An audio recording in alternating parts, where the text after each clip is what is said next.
Hello and welcome. My name is Eric Johnson, and in this video I'm going to show you how I made this custom kitchen galley countertop that I'm putting in my DIY camper van conversion. Now, all of the tools involved will be linked down below, so if you're wanting to take on this project yourself, like I said, links are down below. Now, I gotta say, I definitely forgot to film a lot of our trip up in Salt Lake City, actually at the lumber yard, getting all of our various wood. What you're looking at is a lot of the ply material that I'm going to be using for the cabinetry and wall paneling, but what we ended up discovering was this humongous slab of walnut that was a little over 1.25 inches thick by 16 inches wide and 10 feet long. This gave us more than enough material to work with for a 6-foot kitchen galley and then a 2-foot flip-up extension, all of which with a continuous grain. Now, you may have noticed that the original walnut slab had a fairly large split running about a little over 4 feet of the entire length. And though we only had about 6 inches of the split terminate in the kitchen galley slab, that meant that the rest of the split fell into the 2-foot flip-up extension piece. So that entire piece basically was cut in half. We had to glue all of those sections together. I didn't really film any of that footage, but the glue up had no particular issues. So after establishing a straight cut with the track saw, now I'm transitioning over to the table saw to give myself a perfect parallel cut. And I set the table saw to 12.25 inches. So our final walnut slab is 12.25 inches. And then as you'll see, the 2 accent pieces that we add on to either side were both 3 inches. So giving us a final dimension of 18.25 inches. That extra 1/4 inch we decided to have in case the wood shrinks. The expansion shouldn't be an issue, but just in case it shrank, we didn't want to have it exposing any of the aluminum frame underneath. Is this guy plugged in?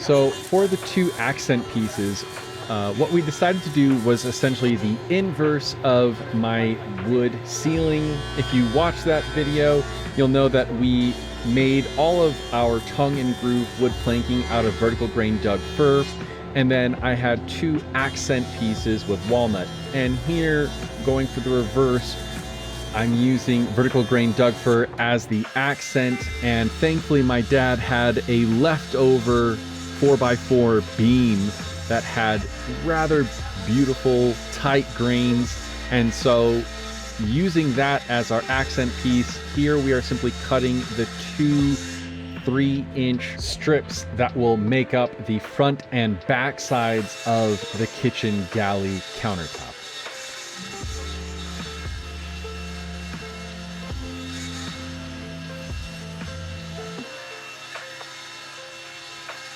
So with our vertical grain Doug fir accent pieces cut to thickness, what we needed to do was now cut them to length.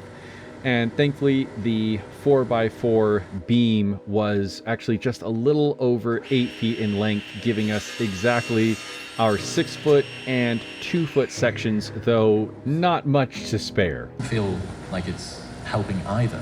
That's interesting. So you think the robust legal system and social safety nets somehow make people listless, and having their basic needs taken care of, like food and shelter, like maybe that will give them whatever extra motivation they need to go out and do a thing that they really want to do, whether it's create music or become a painter or whatever the fuck it is. Do you think that's the way that people are going to lean? Calling for a 90% tax of billionaires, which I always feel like is at the very least what they're trying to do. Now, I'll admit, my order of operations kind of jumping around a little bit here. I decided to go ahead and clean up some of the the split glue kind of spill out on the flip up mostly in preparation for the data or dominoing. Now this honestly didn't need to be done at this point in time, but it didn't really hurt. So the way that I opted to join my accent pieces to my center walnut slab was through the use of Domino's. Thankfully, one of my friends lent me his domino machine, so Varant, thank you so much for letting me use it. This Festool domino machine does an amazing job. It's super accurate at creating dominoes, and I don't own this, but I would so recommend buying one of these things if you're going to be doing a lot of this kind of wood jointery. Sikarooski, bruh. The size dominoes that we're using are the 10mm by 50mm, and so I wanted to just double check that the 25mm setting was deep enough, and it proved to be actually just a little bit deeper than 25mm, so your 50mm domino really shouldn't have any issues bottoming out, so long as you make sure to cut the hole the full and complete depth.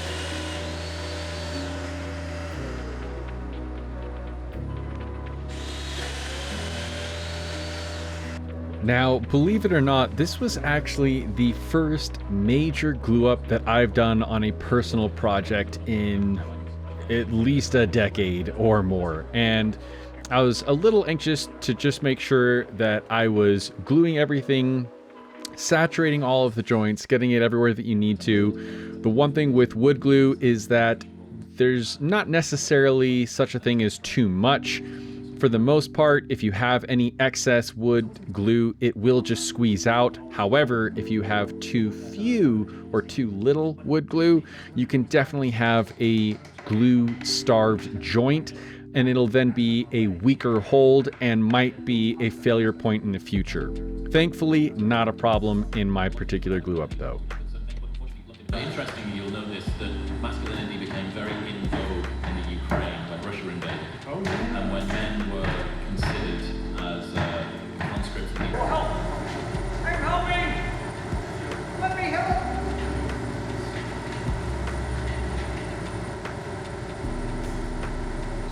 As riveting as watching glue dry probably would be, I decided to go ahead and skip that, and so we've gone ahead. This is like the next day after all of the wood glue has had a chance to dry, and basically just removing all the clamps.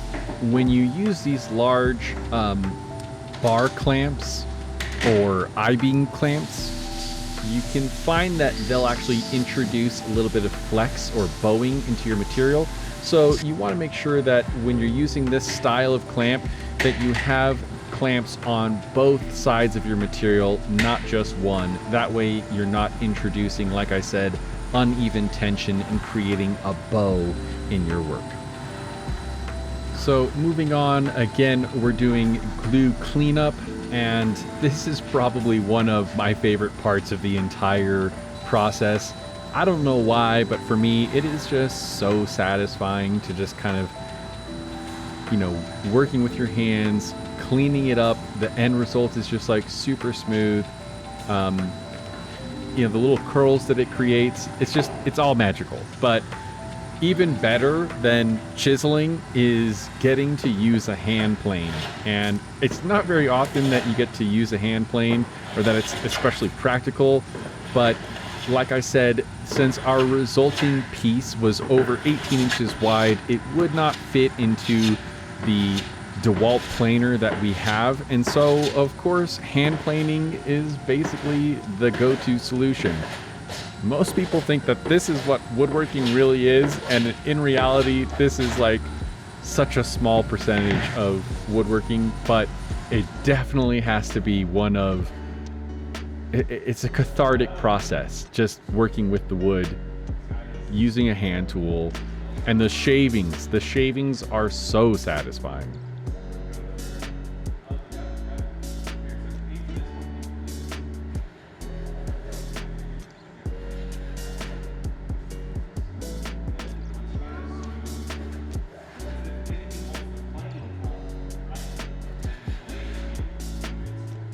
Now, everything that I've learned about woodworking, I learned from my dad here, but he saw that I was getting these mixed wood grain shavings earlier, where it's the walnut and the vertical dug fir, and he was just so excited that he wanted to do it himself.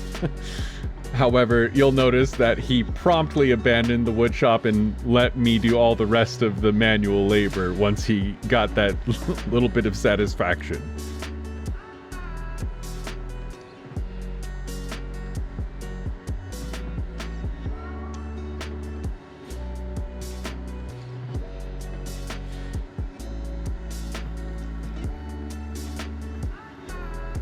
Look at that.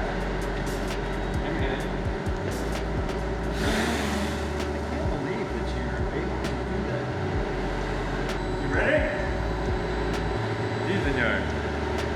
Lights, camera, action. So with the two pieces glued up and planed, the next step was to cut them to their final dimensions. So here we are actually cutting to the final width dimension of the counter, which, like I said, is 18¼ inches.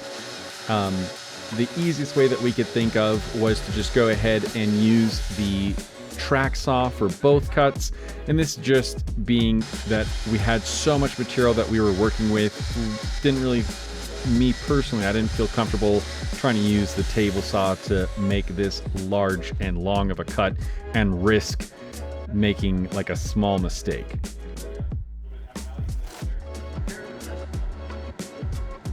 And since we were already using the track saw for most of this, we went ahead and opted to do the cross cuts with the track saw again.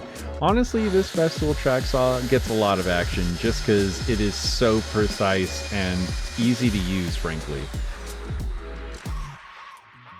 Now, I'm sparing you guys a lot of the sanding work. I actually went through, I think, 4 different sand grits on both sides, but suffice it to say, gave it a finished sanding at 600 grit, and it looked fantastic. Now, the final step was deciding on an edge treatment. My dad and I both kind of wavered back and forth. My dad was in favor of a round over, and I felt like a chamfer would give it a bit more of a modern feel. And though I had initially planned on a larger chamfer, we kind of settled in the middle on about a 1/8 of an inch chamfer, and it looked fantastic. It might have been a little larger than 1/8, about 3/16. It's kind of hard to say exactly, but I've got to say I am thrilled with the overall results. The one piece of advice I would give is do the corners first. Do those vertical corners first, and that will greatly reduce the chance that you accidentally have tear out or chip out when you're using your router with the vertical grain dug fir. If you are still here enjoying this content, enjoying the video, by all means, please give this video a like. It really does help my channel to grow, and better yet, recommend this video to your friends. If you know someone you think would enjoy this, let them know, share it with them.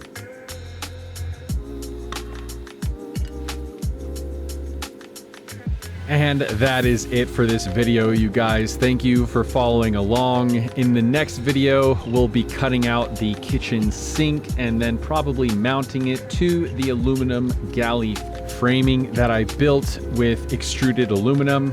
As always, if you have any questions, let me know in the comments and I will do my best to answer your questions. But I'll see you guys in the next video. I'll be documenting and sharing everything about this DIY van conversion. If you'd like to follow along, by all means, hit that subscribe button.